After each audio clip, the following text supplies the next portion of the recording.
तो आज हम करने वाले हैं BNS की क्लास 3, जिसमें हमने कल क्या पढ़ा था। सेक्शन 2 रिवीजन क्लास है, ठीक है। हमने पढ़ा था सेक्शन 2 में क्या है, तो सेक्शन 2 में थी परिभाषाएं, ठीक है। सेक्शन 2(3) एक इम्पोर्टेंट धारा है, क्योंकि ये एक नई धारा है, IPC में इसका जिक्र नहीं हुआ था। तो सेक्शन 2(3) में है बालक की परिभाषा। अब बालक क्या होता है, तो वह व्यक्ति जिसकी आयु 18 साल से कम है वो बालक कहलाता है, ठीक है। सेक्शन 2(4) में क्या है, तो सेक्शन 2(4) में है कूटकरण की परिभाषा।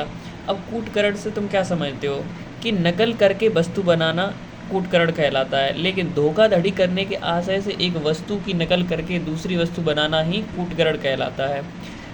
बेशक वो हूबहू नकल ना हो, इसका कोई जिक्र नहीं है, ठीक है। हूबहू ना हो लेकिन उसको ही कहा जाएगा कूटकरण, यानी सेक्शन 2(4) में क्या है, कूटकरण की परिभाषा।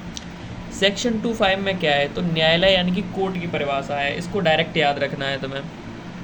सेक्शन 2(7) क्या कहता है, तो सेक्शन 2(7) में बेईमानी की परिभाषा, ये एक इम्पोर्टेंट है, पहले पूछी भी गई है। तुमसे पूछेगा बेईमानी की परिभाषा, तो तुम बोलोगे सेक्शन 2(7) में है। क्या होती है बेईमानी, तो जब कोई व्यक्ति सदोष अभिलाभ लेता है, यानी कि तुम्हारी प्रॉपर्टी तुम्हें बिना बताए यूज़ करता है, वो सदोष अभिलाभ कहलाता है। या फिर जब कोई व्यक्ति सदोष हानि पहुंचाता है, तो वो भी बेईमानी में आता है, ठीक है। सेक्शन 2(8) की बात करते हैं, तो सेक्शन 2(8) में है डॉक्यूमेंट की परिभाषा। क्या होता है डॉक्यूमेंट, तो किसी पदार्थ पर अक्षरों, लेटर्स, अंकों या चिन्हों द्वारा किसी विषय को अभिव्यक्त करते हैं या फिर वर्णित करते हैं, तो उसे डॉक्यूमेंट कहते हैं। इसकी कंडीशन है, देखो, जैसे अभिव्यक्त या वर्णित विषय इलेक्ट्रॉनिक या डिजिटल रूप में भी होना चाहिए तब वो डॉक्यूमेंट माना जाएगा। तीसरी कंडीशन है, इसका उपयोग यानी कि यूज़ एक साक्ष्य यानी कि एविडेंस के तौर पर किया जा सकता हो, ठीक है, उसे माना जाएगा। इसमें नोट है, यानी कि ये 5 कंडीशन है, जैसे कि संविदा, कॉन्ट्रैक्ट हो गया, कॉन्ट्रैक्ट की शर्तों को दिखाने वाले लेख को हम डॉक्यूमेंट कहते हैं। बैंक कार पर किया गया चेक भी डॉक्यूमेंट होता है। मुख्तारनामा, जिसे पावर ऑफ अटॉर्नी बोलते हैं, वो भी एक डॉक्यूमेंट होता है। कोई मैप या फिर प्लेन जिसे एविडेंस की तरह यूज़ किया जा सकता है, वह भी क्या है, एक डॉक्यूमेंट है। 5वीं कंडीशन है, ऐसा लेख जिसमें डायरेक्शंस यानी कि निर्देश या फिर इंस्ट्रक्शंस दिए गए हों, तो वो भी एक डॉक्यूमेंट के अंदर आएगा, ठीक है।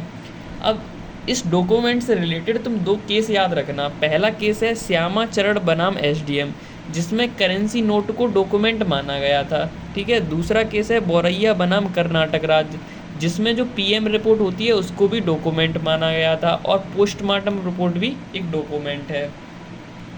फिर आते हैं हम सेक्शन 2(9) पर। इसको तुम सीधे याद रखना कि कपटपूर्वक की परिभाषा, कपटपूर्वक की परिभाषा यानी फ्रॉड की परिभाषा किसमें, सेक्शन 2(9) में है। सेक्शन 2(10) भी इम्पोर्टेंट है, जिसमें बताया गया है कि लिंग की परिभाषा यानी जेंडर। तो जेंडर कितने प्रकार के होते हैं, 3, एक पुरुष भी हो सकता है, स्त्री भी हो, वैलिंगी भी हो सकता है, ठीक है।